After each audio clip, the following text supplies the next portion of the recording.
Mengenai motif itu menurut ahli masuk bagian inti delik nggak atau bestandil delik?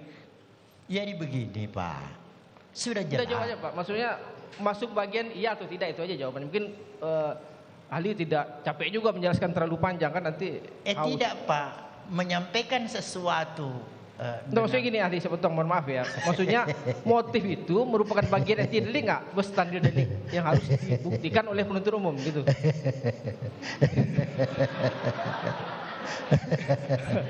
Enggak, maksudnya iya atau tidak? Saya terasa tiba-tiba Bapak ganteng sih, bicaranya bagus, jadi saya agak bisa senang, aja, merasa lucu saya Pak ya. Iya ya. Jadi boleh saya bicara sekarang?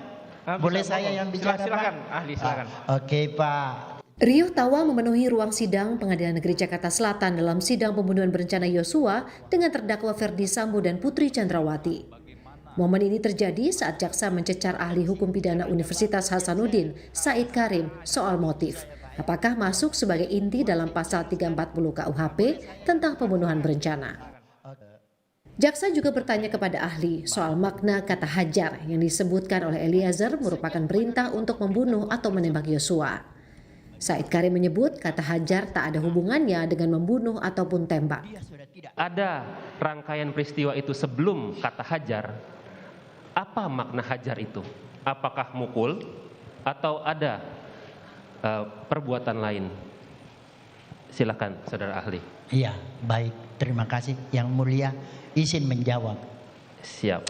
Jadi terus terang, saya sejak awal persidangan perkara ini, kalau saya tidak mengajar, saya nonton televisi, saya ikuti ini. Segala hal yang berkait saya ikuti, saya nonton. Jadi itu memang kata hajar muncul di dalam pemeriksaan perkara ini. Ada keterangan yang menyatakan hajar. Saya lalu tertarik makna kata hajar ini. Saya kemudian membuka Kamus Besar Bahasa Indonesia. Apakah makna kata hajar ini sinonim dengan bunuh atau tembak?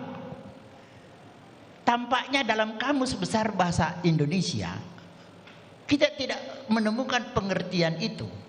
Jadi pengertian hajar ini relatif dimaknai. Terus terang mohon maaf tidak bermaksud bercanda. Kita juga kadang-kadang kumpul-kumpul rame-rame dengan teman-teman SMA, ada makanan, biasa kita bilang hajar, ya kan? Makanan pun kita suruh hajar gitu kan? Jadi apakah makna pengertian kata hajar ini sinonim atau sama dengan tembak? Tidak ada pengertian yang memberikan jaminan bahwa itu benar. Satu lagi pertanyaan. Mau mengejar pertanyaan lebih dalam? Sudah. Satu lagi. Ini saja kalau gitu. Oke. Tadi Anda bilang sinonim. Saya tidak mengatakan sinonim karena itu semantik. Saya hanya menyatakan kontekstual.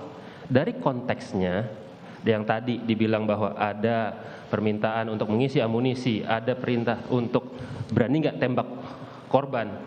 Kontekstualnya dihubungkan dengan hajar, apa? Bukan semantiknya, bukan sinonimnya, tapi kontekstualitasnya. Bagaimana? Baik Pak, tadi saya sudah jelaskan bahwa pengertian hajar tidak berarti sama dengan tembak, ya Pak ya? Bapak sepakat sampai di situ ya? Iya. Iya, oke. Saya tidak bertanya sinonim tapi ya. Memang bukan. Artinya tidak sama lah, ya Pak ya. Kita sepakat sampai di situ Pak ya. Sepakat. Oke, baik. Nah, selanjutnya, saya ingin menyampaikan kepada Bapak, apa yang Bapak kemukakan itu sebagai yang bersumberkan dari satu keterangan saksi, ya, yang menyatakan itu, Bapak hati-hati dengan keterangan itu, karena saya tadi sudah kemukakan bahwa apabila ada satu keterangan saksi. Izin yang mulia, saya tidak bertanya berapa banyak saksi, saya hanya bertanya fakat peristiwa seperti itu. Saya tidak bilang ada 2 saksi, 1 saksi. Mungkin bisa melalui yang mulia ahli, dipertanyakan. tadi pertanyaan jaksa penuntut umum hanya mengenai konteksnya. Dalam konteks tadi disampaikan oleh penuntut umum sebelum kalimat hajar itu keluar ada bahwa orang yang disuruh dibekali dengan senjata dan segalanya. Nah, dalam konteks itu kalimat hajar yang diminta ahli menjelaskan oleh jaksa penuntut umum maknanya apa? Ya, Gitu ya? ya. Jadi izin yang mulia saya menjawab. Silakan. Saya sudah menyampaikan tadi bahwa dalam Kamus Besar Bahasa Indonesia kata hajar itu tidak berarti menembak. Sementara itu, ahli hukum pidana Said Karim menekankan unsur terpenting dalam tindak pembunuhan berencana. Ahli memaparkan bahwa keadaan tenang di sisi kejiwaan pelaku yang menentukan ada niat pembunuhan berencana atau tidak. Tadi dijelaskan bahwa kalau kita bicara soal Oke, kita kembali di perbincangan kita masih bersama dengan Yonatan Baskoro dan juga Jamin Ginting. Saya ke Pak Jamin lagi ya, Mas Yonatan sebentar. Pak Jamin? Ya. Oke, saya mau tanya soal motif. Tadi Anda masukkan ini ke dalam poin kedua yang juga Anda cermati dalam persidangan. Motifnya masuk delik yang harus dibuktikan oleh penuntut umum. Ini jadi perdebatan juga oleh beberapa ahli yang dari kubu Eliezer menyebutkan bahwa motif itu juga tak lagi penting, tapi motif menjadi penting bagi kubu Sambo. Kalau Anda melihatnya, apakah motif ini harus dibuktikan di persidangan oleh jaksa penuntut umum?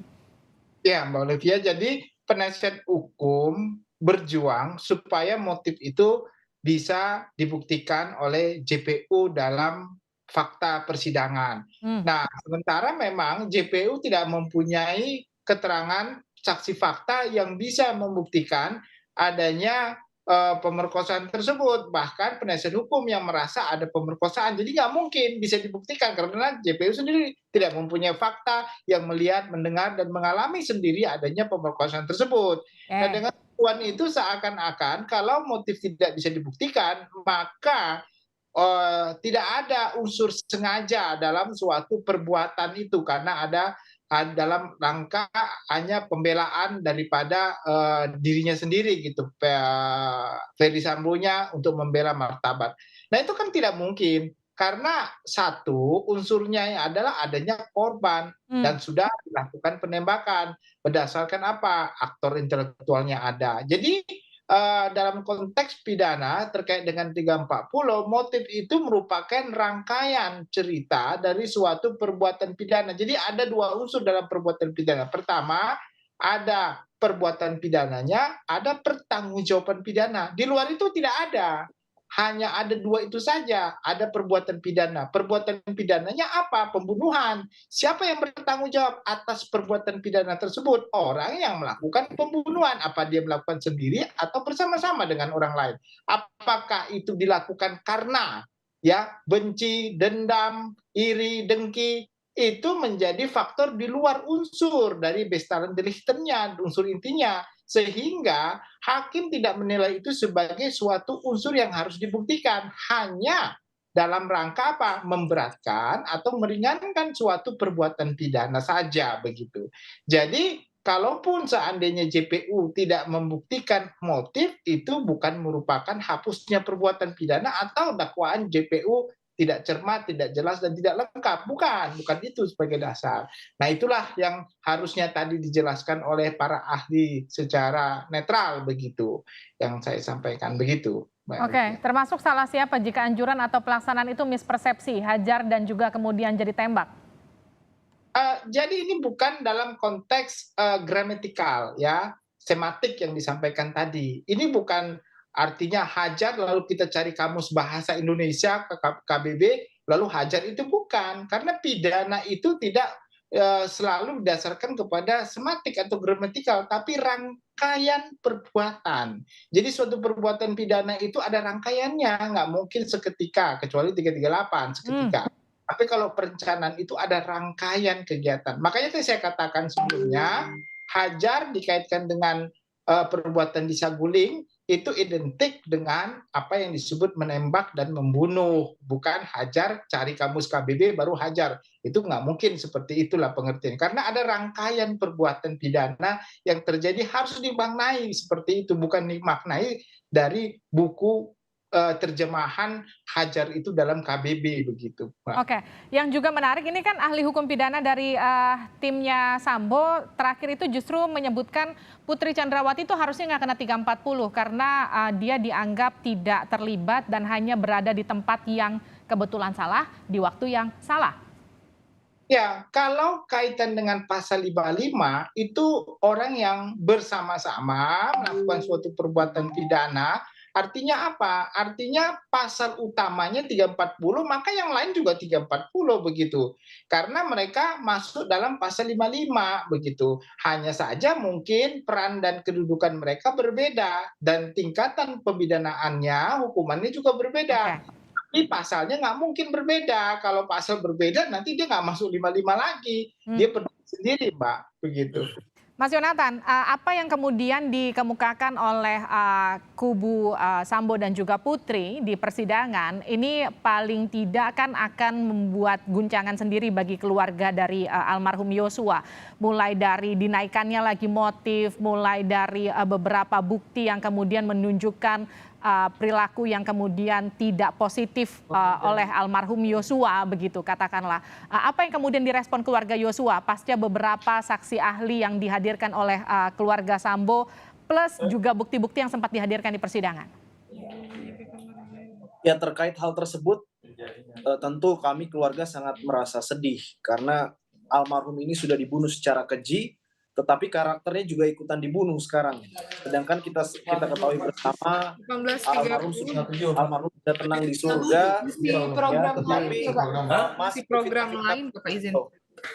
Kemudian terkait bukti-bukti yang diberikan oleh pihak Sambo ya 35 bukti itu, menurut saya justru itu tidak ada relevansinya dengan pembunuhan berencana ini. Saya ambil contoh yang paling menohok adalah ketika foto almarhum berada di sebuah katanya klub malam atau bar yang sampai sekarang kita juga tidak tahu itu foto asli. Sumbernya dari mana itu juga kita belum tahu. Tetapi oke lah, katakanlah itu memang almarhum di situ. Lantas apa kaitannya dengan pembunuhan yang dialami oleh almarhum? Karena kalau memang itu mau diangkat, tentunya harus ada keterkaitan di dalam rentetan kasus pembunuhan berencana ini. Tetapi memang sengaja itu diangkat untuk menyampaikan bahwa almarhum ini memiliki kepribadian yang suka ke klub malam, jadi identik negatif, sehingga untuk melakukan pelecehan seksual itu sangat dimungkinkan. Dan saya rasa ini sudah tidak ada strategi lain, makanya ini terus-terusan yang diangkat. Baik, terima kasih telah bergabung bersama kami di Sapa Indonesia Malam, Yonatan Baskoro dan juga Jamin Ginting. Terima kasih atas waktunya.